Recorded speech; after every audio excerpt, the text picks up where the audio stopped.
explain it to y'all, man. I just comes out there for me. I start mumbling. They say you put the right artist with the right track in the studio, leave the door cracked and let God in. Never been a nigga that's good for this long. I feel like, Sinatra. In my time, modern day Sinatra. So, I try to live up to that. I get possessed by the spirits. I get possessed by the spirits. A lot of the songs were written in about 15 minutes to 45 minutes, just really quickly. Glenn and I in the room, very stream of consciousness, as though many times we felt as though it was being channeled through us. Tori Amos music is channeled more deliberately, making use at times of fairy rings, sympathetic magic, sacred geography, and psychoactive drugs.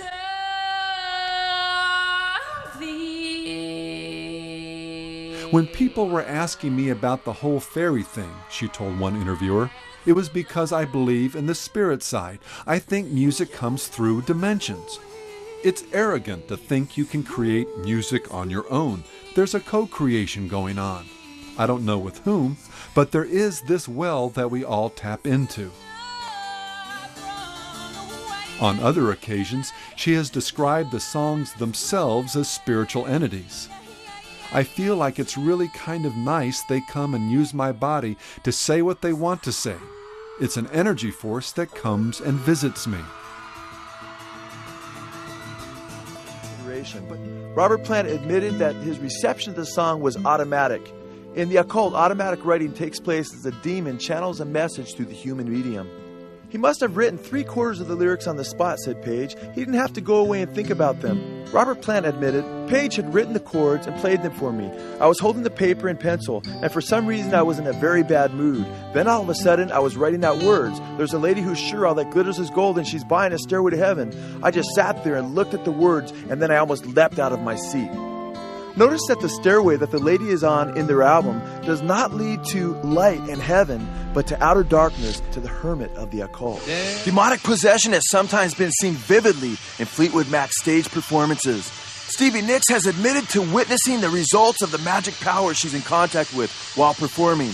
It's amazing, because sometimes when we're on stage, I feel like somebody's just moving the pieces, she states. She says, I'm just going, God, we don't have any control over this, and that's magic.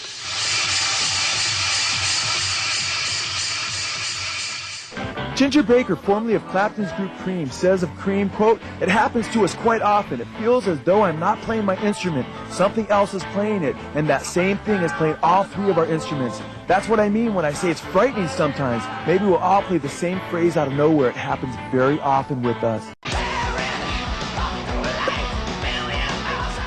Judas Priest, who is named after the apostate apostle Judas Iscariot, who betrayed Jesus Christ, is fronted by Rob Halford, who promotes both homosexuality and Satanism. Glenn Tipton of Judas Priest says it's like someone else takes over my body. Joni Mitchell, who is considered the queen of folk rock, also speaks of a spirit entity which has assisted her musical success. Time magazine reported, quote, she deeply believes in a male muse named Art, who lends her his key to what she airily calls the shine of creativity. Alice Cooper has stated that he received his name Alice from a spirit he contacted at a seance. Alice Cooper has admitted the influences that this spirit has wielded upon him during performances. He has stated that this spirit, quote, partly takes over his actions and singing on stage. Jim Morrison admitted of this experience. In that year, there was an intense visitation of energy. He said, I left school and went down to the beach to live. I slept on a roof. I met the spirit of music. Who was that spirit? He said, an appearance of the devil on a Venice canal. Running, I saw Satan. The material that Satan would communicate to Jim Morrison on Venice Beach would become the basis of the Doors' first two albums and would be far more powerful than anything that they would make subsequently to that time. Morrison said, I was living in this abandoned office building, sleeping on the roof. I just started hearing songs. I heard in my head a whole concert situation with a band and singing and an audience, a large audience. Those first 5 or 6 songs I wrote, I was just taking notes at a fantastic rock concert that was going on inside my head. Jim Morrison biographers in the book Break On Through point out that he was, quote, opening himself to be used and abused by any spiritual entity that happened to come along. The result may have been some amazing inspirations, but also a tragically restless and misdirected life. Incredibly, the same spirits that brought Mr. Mojo Rising, as he liked to refer to himself, up to power, also brought him down to destruction. These same demonic beings that used Jim Morrison's body as a puppet to influence the masses would later discard it, as he would die only months after the death of Jimi Hendrix and Janis Joplin. Jim Morrison admitted that he had to drink to silence the constant voices of the demons who were tormenting him. Frank Lisiandro, Doors photographer, stated that, quote, Jim drank to quiet the ceaseless clamor of the demons, ghosts, and spirits begging for release. He drank because there were demons and voices and spirits shouting inside his head, and he found that one of the ways to quell them was with alcohol. Jimi Hendrix, who claimed to be a voodoo child, stated, quote, things like witchcraft, which is a form of exploration and imagination that have been banned by the establishment and called evil, is because people are frightened to find out the full power of the mind. The satanic powers Hendrix unleashed through his music, though, were absolutely destructive. Jimi Hendrix opened himself up to demonic beings who used him to initiate the hippie youth into the counterculture revolution. Alan Douglas, the executive curator of Hendrix's musical estate, admitted his spirit possession. Now, one of the biggest things about Jimmy was what he believed, and he believed that he was possessed by some spirit, and I got to believe it myself, and that's what we had to deal with all the time. And he was very humble about discussing it with people because he didn't want people to feel like he was being pretentious and so on, but he really believed it, and he was wrestling with it constantly. Jimi Hendrix's live-in girlfriend, Fane Pridgeon, also spoke of Hendrix's admission to being demon-possessed and related his demon possession to the reception of his music. He used to always talk about some devil or something was in him, you know, and he didn't have any control over it. He didn't know what made him act the way he acted and what made him say the things he said, and songs and different things like that just come out of him, you know. But at first I used to think it was a cop-out when he had really done me in, right? And he'd say, I don't know what come over me, you know, I really can't understand it. And, you know, he used to just, you know, grab his hair or something, or pull his hair and just, or stand in the mirror or cry or something. Oh, Lord, it was so sad when he would cry. Maybe he was the first man, or maybe the only man that I've ever seen cry, you know, but it just killed me when he cried, because he felt like, it seems like to me he was so tormented and just torn apart, and like he really was obsessed, you know, with something really evil, you know. And he said, you know, like, you're from Georgia, you know, he said, I should know how, you know, people drive demons out. He actually thought about, you know, if we ever go, because I used to talk about my grandmother and all her weird stuff, you know, and he used to talk about us going down there and having some root lady or somebody see if she could drive this demon out of him. Make a whole lot of money. Gonna be big, yeah. Jimi Hendrix was used heavily by these demonic forces who channeled their music through him to initiate the West into the drug revolution. Wilson of the Beach Boys said of himself and the other Beach Boys, quote, we were doing witchcraft, trying to make witchcraft music, end quote. Is it possible that Brian Wilson, the so-called musical genius behind the Beach Boys' music, was really being used by demonic forces like so many other rock stars? In terms akin to classical demonic possession, Rolling Stone magazine reported to Wilson, quote, Brian Wilson hears voices. They talk to him. They distract him, frighten him, confuse him. Right now, as the creative genius behind the Beach Boys' classic surf rock sound sits for an interview in his darkened living room, the Pacific crashing loudly outside his $1 million home. The voices are calling. His eyes roll toward the ceiling. They've gone blank. His brow is furrowed with thick word lines. He is silent. Gone. Rolling Stone magazine went on to report, quote, he looks up, jerks his head back and forth for a few seconds as if physically shaking away the voices. I wish they all could be California. Warner Brothers Records president Larry Warnker claims to have encountered at least 5 different entities that use Brian Wilson's body as their home. He said, quote, there are a lot of different people there, says Warnker. Quote, I've met 5 different people, end quote. It is apparent that Brian Wilson received many incredible songs from the spirit beings that have possessed him. There's like this message that they're getting that nobody else tunes into. Some frequency that, you know, we're just not able to tune into that they hear. Does it ever get annoying, like when you're trying to go to sleep, like, shut up? Yeah, I have that all the time. Really? Please stop. In my room. Wilson, who opened himself up to many demonic forces, stated, quote, "We were doing witchcraft. I got a little too much into this tape called Fire. Then a place down the street burned down the same day we did the song." Wilson simply communicated music the evil spirits were giving to him through the Beach Boys. Rock journalist Nick Kent wrote of these voices inside his head. They weren't saying anything too distinct yet, just making this dark, ghostly murmuring sound back there in the lower recesses of his brain. He stated, quote, "At one session for Heroes and Villains, he tried to capture this latest ghoulish sound, taking up squatters' rights in his head. It was the scariest sound of anything he'd created for Smile. But it wasn't as scary as the voices in his head were starting to insinuate. When Wilson felt uninspired, he would state, quote, "I can't sing. I can't get those voices anymore."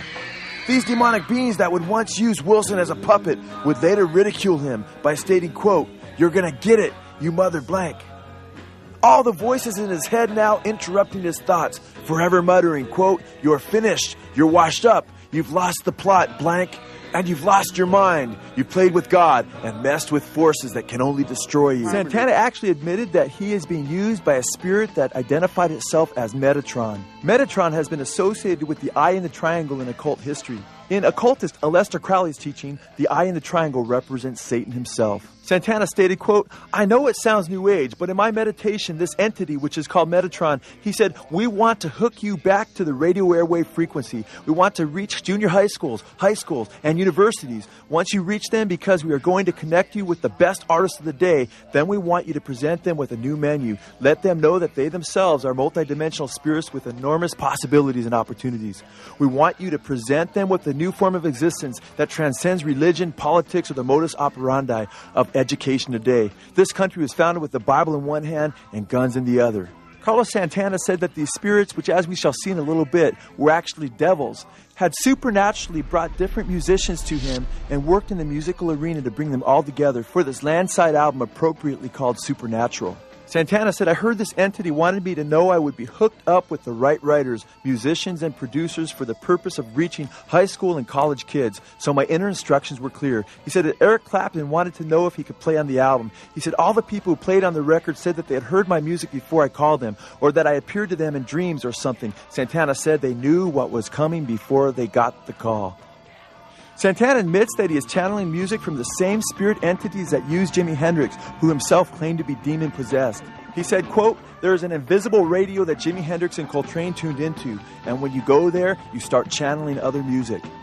Santana told Rolling Stone magazine, quote, "You meditate and you got the candles, you got the incense, and you've been chanting, and all of a sudden you hear this voice, write this down." Santana described receiving information from the spirit world like a human fax machine.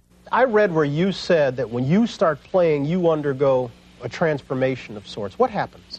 When playing on stage, Santana goes through what appears to be a demonic transformation. He says, quote, "I'm not Carlos anymore." He says, quote, "When I see it on TV, it's like another guy playing."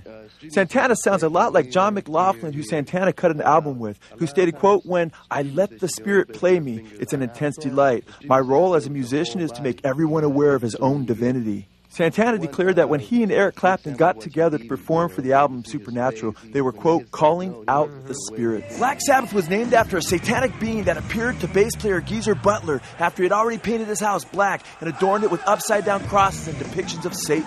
This satanic being that appeared at the foot of Butler's bed is considered the fifth mystical member of Black Sabbath, who gave them the material for their first 3 albums. Ozzy Osbourne has admitted that he thinks that he is a vehicle being used by Satan, declaring, "I don't know if I'm a medium for some outside source. Whatever it is, frankly, I hope it's not what I think. Satan." We've always, within the band, said there is a fifth member, a mystical member, yeah. We've always said there's something looking over us. And the only way that I can describe that, probably in its best, the best way for me is that when we were playing our first songs together, and especially our first the first 3 albums, for instance, we would literally show up in a room, and it was almost as if the songs were already written. That's why I like to call Black Sabbath a phenomena rather than a band.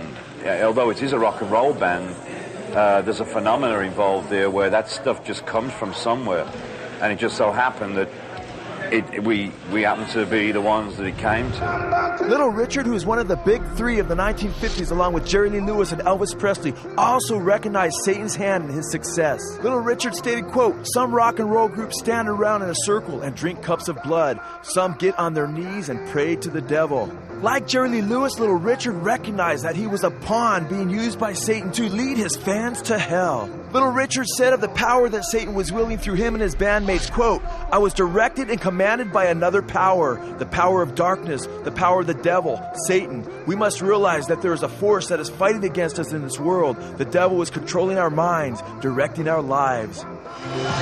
John Lennon couldn't have made it any clearer when speaking of the Beatles' success and stating, quote, "I sold my soul to the devil." Yoko Ono also made a pact with Satan for Lennon and herself not long before Lennon's death. Albert Goldman reported in his book, The Lives of John Lennon, quote, "Finally, it was time to consummate all these spells by making a living sacrifice and signing a pact with the devil. For Lena was not a white witch. She was the real thing, a practitioner of black magic. There was no knowing what she planned to do to seal the bond with Lucifer. All she would say was that a witch's moon was nigh, and they had to make ready for the sacrifice." Lena said, quote, "We've got to make a sacrifice with the blood of an innocent to the one who has the power." They sacrificed an animal to Satan, and Yoko ended up paying the Satanist $60,000. The price, though, would be far more for serving Satan. It would cost John Lennon his life and his soul. Yoko Ono said of the Beatles, quote, "Something did happen there. It was as if several people gathered around a table and a ghost appeared. It was that kind of communication. So they were like mediums in a way. It was more than 4 people. As I said, they were like mediums. They weren't conscious of all they were saying, but it was coming through them."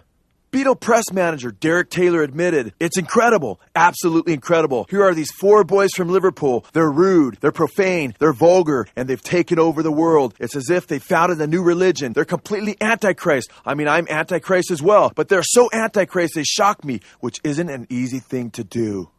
John Lennon described the frightening experiences which he had that sound much like classical demonic possession to the Beatles' official biographer, Hunter Davies. Lennon stated, quote, "If I'm on my own for 3 days, doing nothing, I almost leave myself completely. I can see my hands and realize they're moving, but it's a robot that's doing it. It's frightening, really." He went on to state also, quote, "I felt like a hollow temple filled with many spirits, each one passing through me, each inhabiting me a little time, and then leaving to be replaced by another spirit." As Neil Young sang, there truly is more to the picture than meets the eye in the rock and roll industry. Satan is clearly using rock musicians as his pawns to advance his kingdom. According to rock critic Albert Goldman, these so-called sub-personalities that use Lennon's body, quote, "manifested themselves vividly in his music," end quote. John Lennon said, quote, "But my joy is when you're like possessed, like a medium. You know, I'll be sitting around and it'll come in the middle of the night or at a time when you don't want to do it. That's the exciting part. I don't know who the blank wrote it. I'm just sitting here and the whole blank song comes out. So you're like driven and you find yourself over on a piano or a guitar and you put it down because it's been given to you or whatever it is you tune into." We must be honest and ask ourselves a question.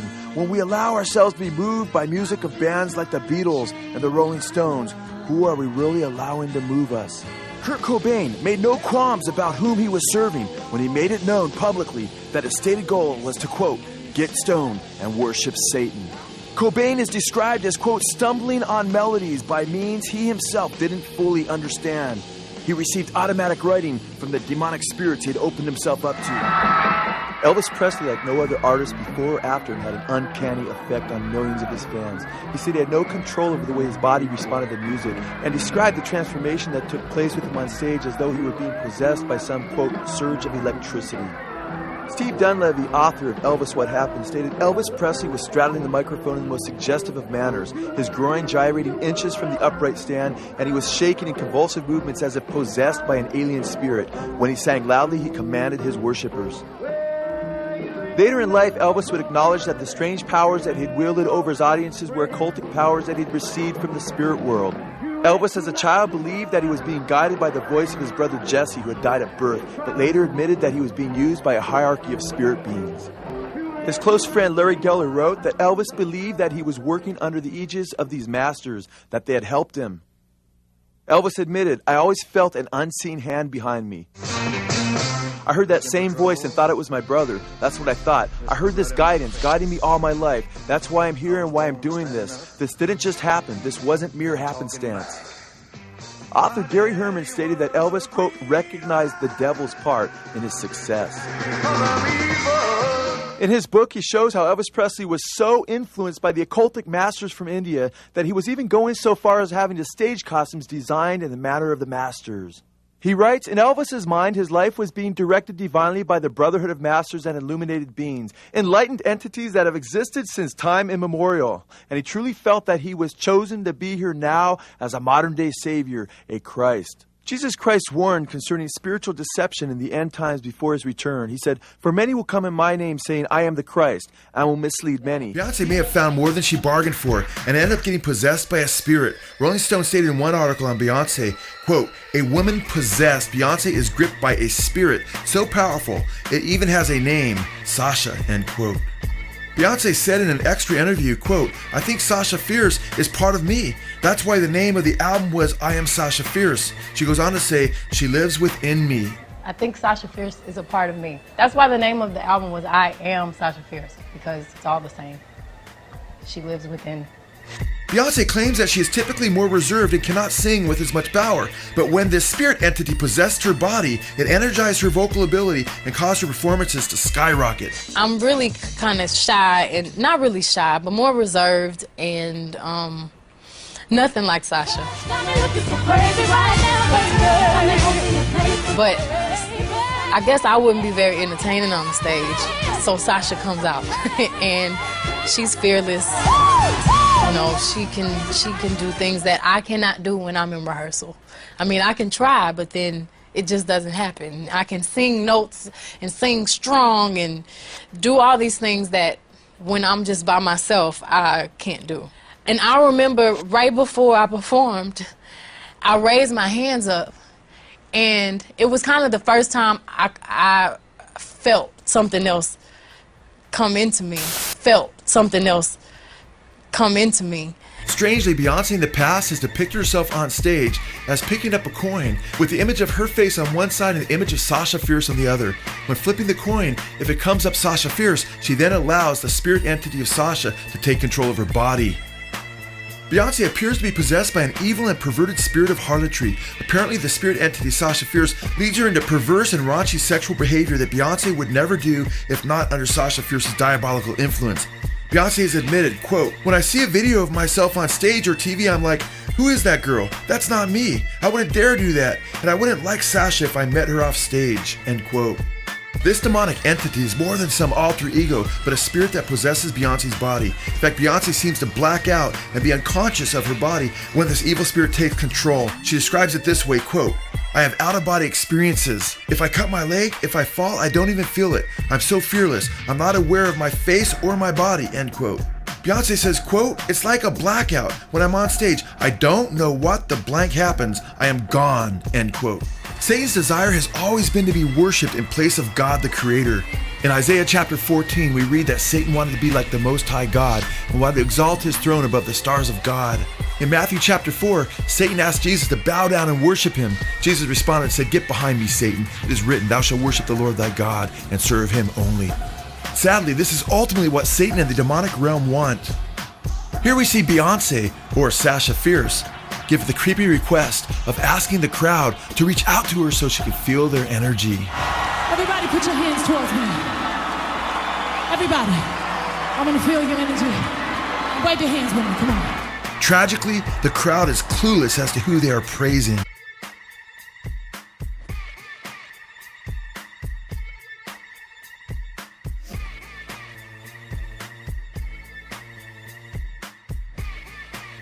Hell, the Red Hot Chili Peppers pay homage to Satan and are being used by the satanic powers of darkness. Here we see the Chili Peppers lead singer, Anthony Kiedis, giving thanks to Satan at an MTV Awards ceremony. First of all, I'd like to thank Satan. Thanks Satan. Incredibly, at their Super Bowl performance, the Chili Peppers performed their perverted song, Give It Away. The song first appeared on their perverse album, Blood Sugar Sex Magic. for which the music was largely crafted by the Chili Peppers' former guitarist and occultist, John Frusciante. Satanism and demonic possession is common in the entertainment world as Satan seeks to use artists as puppets to adversely influence the blind masses to do things like destructive drugs and engage in sexual perversion. Chili Peppers' former guitarist, John Frusciante, who is listed by Rolling Stone magazine as one of the top 100 guitarists of all time, knows that much of the Chili Peppers' huge success is owing to the spirit world, which uses him as a medium or a channel. Frusciante admitted, quote, "There were beings of higher intelligence controlling what I was doing, and I don't know how to talk about it or explain it. It was very clear to me that the music was coming from somewhere other than me," end quote. Frusciante further admits, quote, "I was having verbal communication with the spirits while I was recording." He goes on to say a little later, "The spirits give you ideas for things, and what's important to them is what's important to me," end quote. Frusciante speaks of, quote, "The voices in my head were telling me that I had more work to do," end quote. Chili Peppers lead singer Anthony Kiedis, who we just saw giving thanks to Satan, admitted that he takes pleasure in watching Frusciante's, quote, "passion for playing and for his desire to commune with the spirits, both the invisible and the people who were there," end quote. It should be obvious to anybody who is open to truth just what kind of spirits Frusciante is open to. He claims that songs like Emptiness, I'm Around, and 666 were all inspired by Satanist Aleister Crowley. Crowley, who ate human poop and had sex with children, blatantly admitted in his confessions to being a Satanist, even admitting, quote, "I simply went over to Satan's side," and adding later, "I wanted to be his chief of staff," end quote. But like Satanist Aleister Crowley, Michael Jackson has opened himself up to the demonic spirit world, which is using him, like so many other rock stars, as a tool to damn the souls of men and women. It is from this demonic spirit world that Michael Jackson gets his songs. Jackson admitted, quote, "I wake up from dreams and go, wow, put this down on paper. The whole thing is strange. You hear the words. Everything is right there in front of your face. And you say to yourself, I'm sorry, I just didn't write this. It's there already. I feel that somewhere, someplace, it's all been done. And I'm the courier bringing it into the world." It appears that it is these demonic beings that energize Jackson when he hits the stage. Jackson stated, quote, "When I hit the stage, it's all of a sudden a magic from somewhere that comes and the spirit just hits you. And you lose control of yourself." God's word, the Bible, tells us that we are to test the spirits to see whether or not they are from God. Isaiah 8:20 says, "If they speak not according to his word, it is because there is no light in them." It is evident that Prince is being used by the same evil spirits that are possessing other rock stars. Prince's overwhelming musical gifts can be attributed in part to the demonic beings that are possessing him and using his body as a tool for satanic subversion. Prince, for a time, went so far as to drop the usage of his name, because he was unsure if the spirit living in his body with him wanted him to use it or not. Well, during our conversation, the artist shared a very personal discovery he's recently made about himself. This is very interesting. Recent analysis has proved that there's probably two people inside of me, just like a Gemini, and we haven't determined what sex that other person is yet. Did you say I'm not even sure what sex it is, or he or she or it is? Did you say that? Yeah. I thought I heard that. You found out that there is another person living inside you. This is turning into a civil interview. And just what message are these demonic beings communicating through Prince besides sexual perversion? Prince's song, 1999, appears to be about refusing to repent in the end times. It is stated, "I was dreaming when I wrote this, so forgive me if it goes astray. But when I woke up this morning, I could have sworn it was Judgment Day." Prince goes on to sing about the coming destruction and how he didn't even care and he's going to keep on partying through 1999 into 2000. Sky was all purple, there were people running everywhere, trying to run from the destruction. You know I didn't even care. Say 2000, party over, oops, out of time. So tonight I'm gonna party like it's 1999. Prince is declaring that he's going to party until Judgment Day through 1999.